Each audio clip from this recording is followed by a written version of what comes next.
नमस्कार विद्यार्थियों, मैं डॉक्टर मोनिका खेतरपाल, सह आचार्य डूंगर महाविद्यालय बीकानेर, अपनी BSc part second third paper optics प्रकाशिकी की लेक्चर सीरीज के अंदर आपको व्यतिकरण इंटरफेरेंस पढ़ा रही थी। आज हम अपने लेक्चर के अंदर कला असंबंध और कला संबंध स्रोत के बारे में पढ़ेंगे। We will study about incoherent and coherent sources. हमारे पास एक परमाणु है। अगर उस परमाणु के अंदर वो परमाणु उत्तेजित अवस्था में है, तो वो अपनी उत्तेजित अवस्था में लगभग 10⁻⁻8 सेकंड तक रह सकता है। इसके बाद वो अपने आप ही अपनी मूल अवस्था में आ जाएगा। That means if we have an atom in an excited state, then it will remain in the excited state for about 10⁻⁻8 second. After that, it will return to its ground state. तो वो जो अधिक ऊर्जा है, वो प्रकाश किरणों के रूप में निकल जाती है। पर ये जो प्रक्रिया है, ये रैंडम है। परमाणु जो उत्तेजित अवस्था के अंदर हैं, एक परमाणु किसी समय अपनी उत्तेजित अवस्था से मूल अवस्था में आता है, तो दूसरा परमाणु किसी दूसरी समय अपनी उत्तेजित से मूल अवस्था में आता है। तो हमारे पास जो अधिक ऊर्जा है, वो प्रकाश किरण के रूप में मिल रही है। तो हमें इन डिफरेंट एटम से जो लाइट वेव्स मिल रही हैं, वो रैंडम प्रोसेस हो रहा है, तो उनमें कोई भी डेफिनेट फेस रिलेशन नहीं है। दैट मीन्स उनमें आपस में कोई निश्चित कला संबंध नहीं है, क्योंकि ये जो प्रक्रिया है, ये रैंडम है।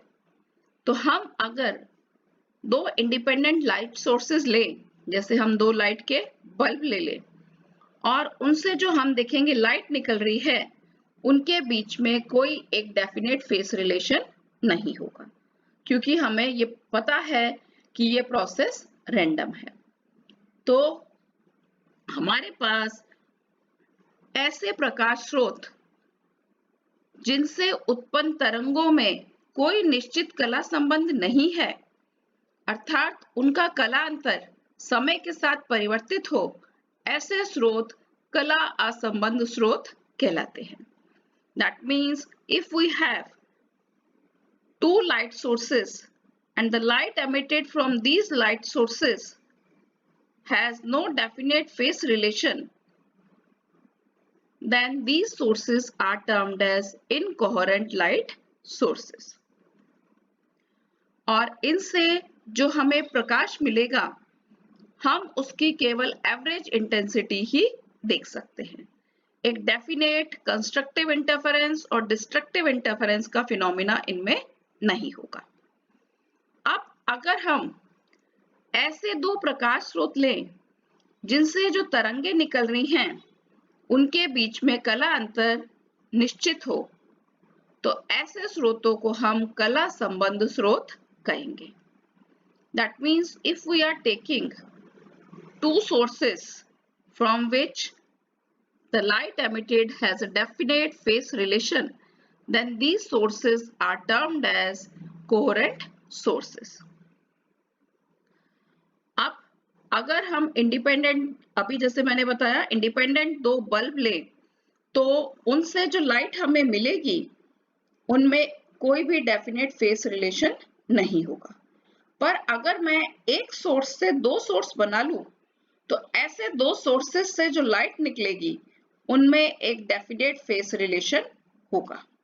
जैसा कि हमने पिछले एक्सपेरिमेंट में यंग डबल स्लिट एक्सपेरिमेंट देखा था, उसमें हमने क्या किया था, एक मोनोक्रोमेटिक लाइट सोर्स लिया था, उसके सामने कागज का गत्ता रखा था, और उस कागज के गत्ते में हम दो छेद कर दें, जिनको कि हमने नाम दिया था स्लिट S1 S2। तो इन दोनों स्लिट से जो लाइट निकलेगी, वो उनमें एक डेफिनेट फेस रिलेशन होगा। तो ये दो सोर्सेस जो हैं ये कोहेरेंट सोर्सेस कहलाते हैं। अब मेरी जो कोहेरेंट सोर्सेस हैं वो एक ही सोर्स से बनने चाहिए। ये जो कला संबद्धता है यह 2 टाइप्स की है। पहली है कालिक संबद्धता, टेम्पोरल कोहेरेंस, और दूसरी होती है स्थानिक संबद्धता, स्पेशियल कोहेरेंस। तो आज के अपने लेक्चर के अंदर मैं आपको कालिक संबद्धता, टेम्पोरल कोहेरेंस के बारे में बताऊंगी। हम एक मोनोक्रोमेटिक एक वर्णीय प्रकाश स्रोत ले रहे हैं।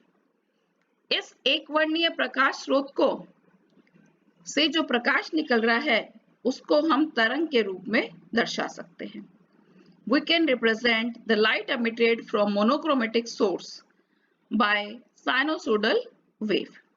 तो ये हमारे पास एक ज्या वक्र के रूप में हमने प्रकाश तरंग को दर्शाया है। इसकी लंबाई अनंत है, इनफाइनाइट इसकी लेंथ है, और हमने जो सोर्स लिया है वो एक वर्णीय मोनोक्रोमेटिक लाइट सोर्स माना है। तो उस प्रकाश स्रोत की आवृत्ति, फ्रीक्वेंसी डेफिनेट होगी। मैंने इसको यहाँ दर्शाया है ग्राफ के द्वारा। y एक्सिस के ऊपर तीव्रता, इंटेंसिटी है, और x अक्ष के ऊपर अपने पास आवृत्ति, फ्रीक्वेंसी हमने दर्शाई है। जो एक वर्णीय प्रकाश स्रोत है उसकी फ्रीक्वेंसी मैंने मानी है μ0। तो ये मेरे पास एक वर्णीय प्रकाश स्रोत माना है।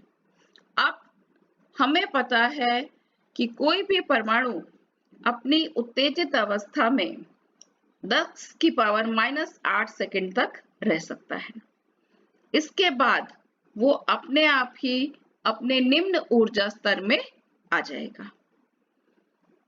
तो मैं मान लूं कि ये मेरे पास पहला एक परमाणु था, ये अपनी उत्तेजित अवस्था से, एक्साइटेड स्टेट से ग्राउंड स्टेट में आ गया। तो जो एक्सेस एनर्जी है वो लाइट की फॉर्म में निकल जाएगी। तो प्रकाश को अपन साइन वेव से दर्शा रहे हैं। अब डेल्टा t1 समय तक हमें एक कंटिन्यूअस साइन वेव मिल रही है। इस समय के बाद क्या हो रहा है, एक कोई दूसरा परमाणु एक्साइटेड स्टेट से, उत्तेजित अवस्था से निचली मूल अवस्था के अंदर आ रहा है। पर इन दोनों में प्रोसेस के अंदर कोई भी आपस में डेफिनेट फेस रिलेशन नहीं है, क्योंकि प्रोसेस मेरा रैंडम है। तो यहाँ पर आप देख सकते हैं साइन वेव जो कंटिन्यूअस थी डेल्टा t1 समय तक, ये अचानक टूट जाती है। ऐसे ही दूसरी साइन वेव डेल्टा t2 समय तक कंटिन्यूअस रहती है। उसके बाद किसी अन्य परमाणु का अन्य परमाणु संक्रमण करता है उत्तेजित अवस्था से मूल अवस्था में, तो हमें फिर एक साइन वेव डेल्टा t3 समय तक मिलती है। तो हम कह सकते हैं कि एक औसत समय डेल्टा t तक हमें उत्सर्जित तरंग कंटिन्यूअस मिल रही है, ज्या वक्र के रूप में हमें मिलता है। तो एक निश्चित समय डेल्टा t के अंदर कला संबद्धता रहती है। Coherence is present only in a definite time delta t। इस समय डेल्टा t को हम संबद्धता काल या कोहेरेंस टाइम कहते हैं। अब ये संबद्धता किस पर निर्भर कर रही है, समय पर, इसलिए हम इस संबद्धता को कालिक संबद्धता या टेम्पोरल कोहेरेंस कहते हैं। और इस समय डेल्टा t में तय की गई जो दूरी होती है, the distance travelled in coherence time is termed as coherence length. इस समय को हम संबद्धता लंबाई कहते हैं, और संबद्धता लंबाई को हम कैपिटल L से रिप्रेजेंट करेंगे। तो कैपिटल L का मान आ जाएगा c डेल्टा t। हमने प्रकाश की तरंगें ली हैं, इसलिए वेग जो हम ले रहे हैं वो प्रकाश का वेग हम लेंगे। अब हम एक वर्णीय प्रकाश स्रोत मान रहे हैं। तो एक वर्णीय प्रकाश स्रोत के लिए आवृत्ति निश्चित होगी। अगर आवृत्ति निश्चित है तो आवृत्ति परास का मान डेल्टा न्यू का मान 0 के बराबर होना चाहिए।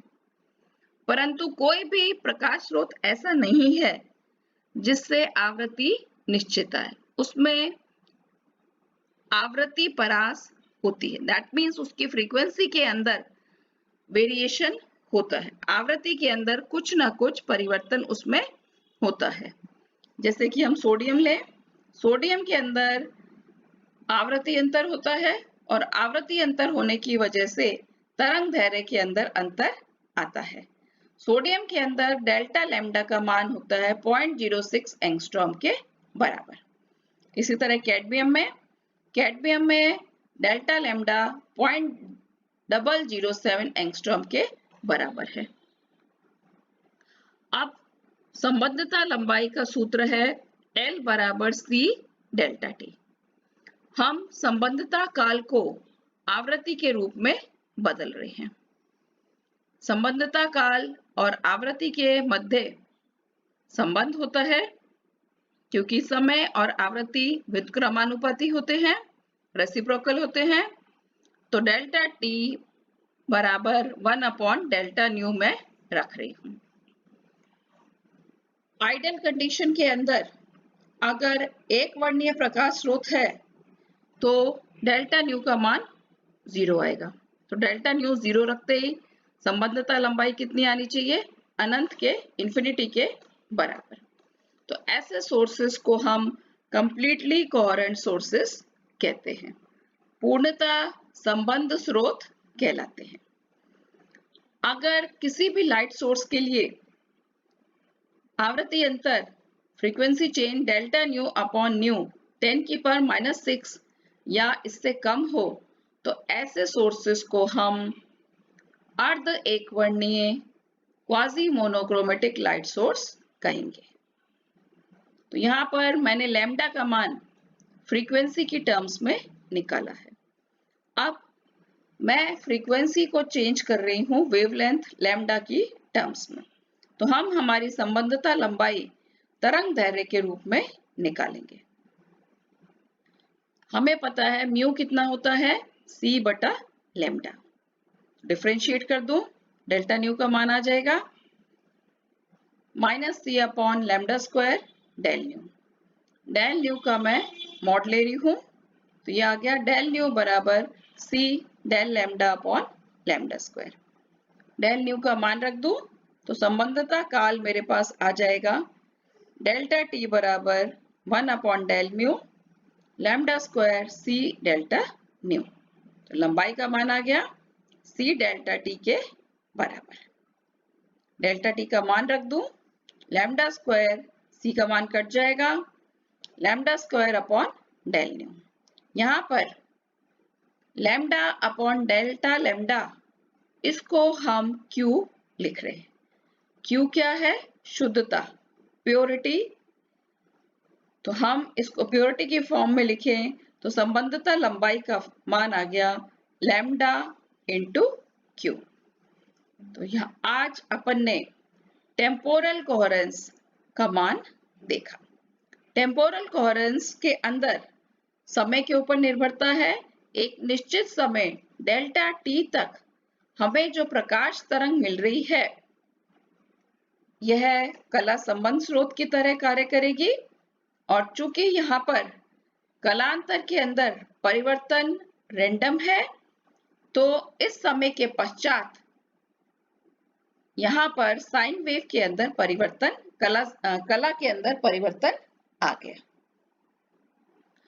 तो हमारे ऐसे दो प्रकाश स्रोत जिनसे निकलने वाली तरंगे जिनमें निश्चित कला अंतर होता है, ऐसे दो प्रकाश स्रोतों को हम कला संबंध स्रोत कहते हैं। और व्यतिकरण की घटना के लिए हमें कला संबंध स्रोत ही चाहिए। और इन कला संबंध कोहेरेंट सोर्सेस को बनाने के लिए तरीका है कि हम एक प्रकाश स्रोत लें, और उस प्रकाश स्रोत से हम 2 प्रकाश स्रोत उत्पन्न करें। Thank you students for watching.